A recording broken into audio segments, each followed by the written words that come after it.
You thought you were ready? You thought the previous layers were deep? Foolish.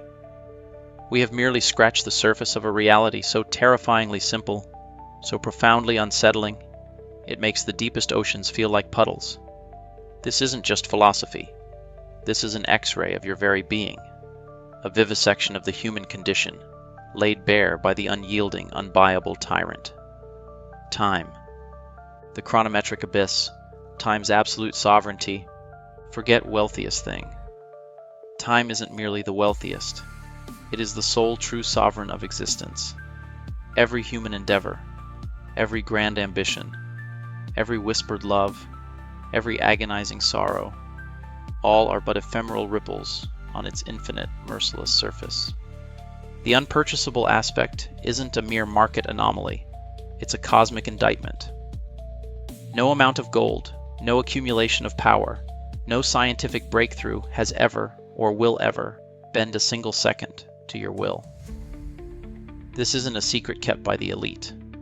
It's a truth so self-evident that we've collectively agreed to ignore it, to distract ourselves into oblivion, rather than confront its brutal finality.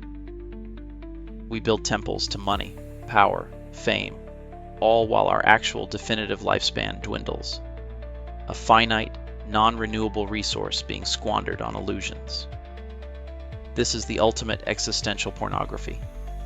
Watching your life drain away, frame by frame, while obsessing over the superficial.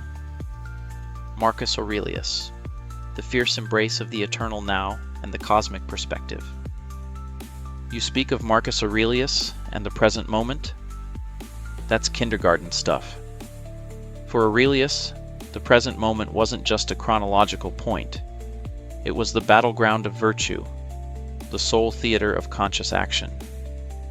He understood that the past is devoured by oblivion, the future unborn. All that genuinely exists, all that is tangible, is this razor-thin edge of the now. But he went further. He paired this intense focus on the present with a cosmic indifference. Not apathy, but a profound recognition of your own infinitesimal speck of existence against the backdrop of eternity.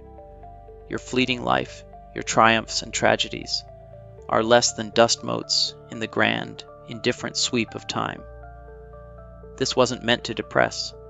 It was meant to liberate. The ultimate Stoic defiance is amor fati, the love of fate. It's not just accepting what is, it's loving what is, precisely because it is. This applies profoundly to time. You are given a finite allotment. To rage against this finiteness, to constantly wish for more, to regret the past or fear the future, is to engage in a profound self-sabotage. It's to reject the very fabric of your existence. The true Stoic doesn't fear death. They understand it as the definitive boundary, the ultimate expression of time's unyielding nature. It is the moment when the opportunity for conscious choice within time ceases. Therefore, every preceding moment becomes pregnant with meaning, an urgent call to live, to act, to be conscious now. This isn't just philosophical. It's a blueprint for escaping temporal slavery.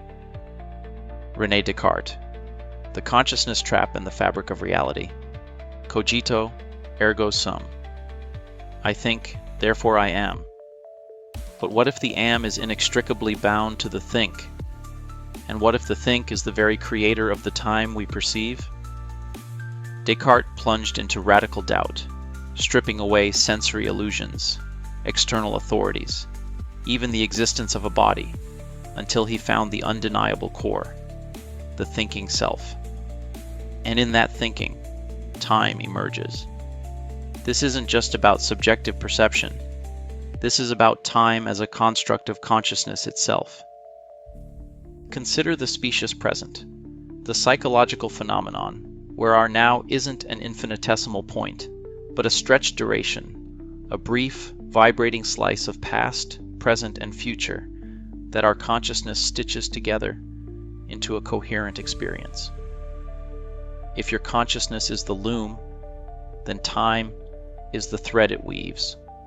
Without the loom, Does the thread even exist in the same way? This is where it gets existentially dangerous.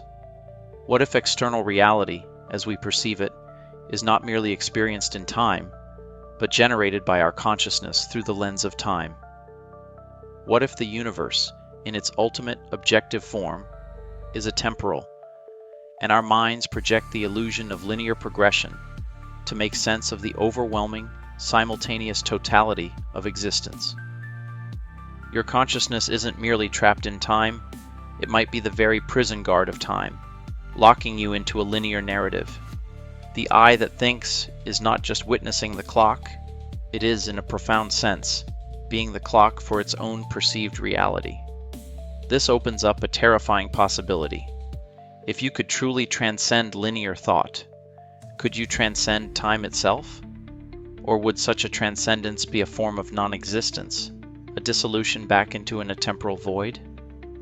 The ultra-deep, controversial revelation, the moral imperative of conscious existence.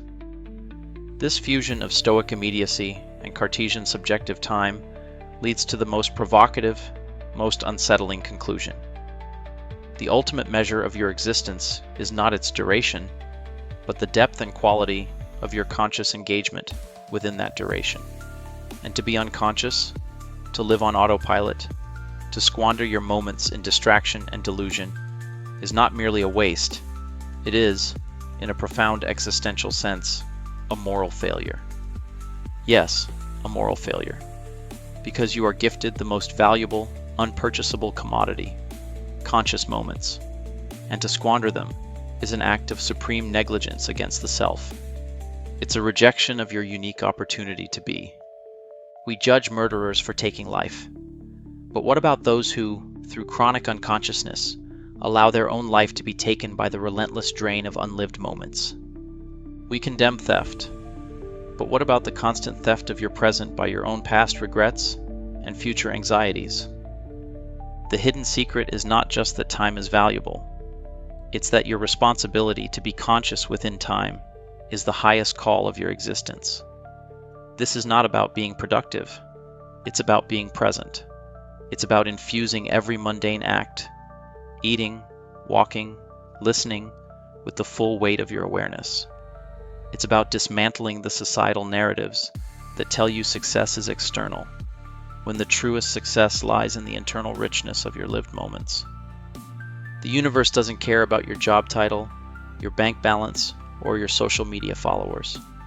It cares only that this brief, miraculous flicker of consciousness, this spark of you, fully experiences the impossible gift of existence. This is the ultimate challenge: to stop being a temporal ghost in your own life, to break free from the societal trance that glorifies constant doing over conscious being, to recognize that the only true, unassailable wealth you possess is the quality of the conscious second you are living, right here, right now, as the cosmic clock continues its relentless, unbuyable, and utterly indifferent tick. Are you brave enough to truly live? Or will you let your unlived moments become the ultimate, unmourned graveyard of your potential?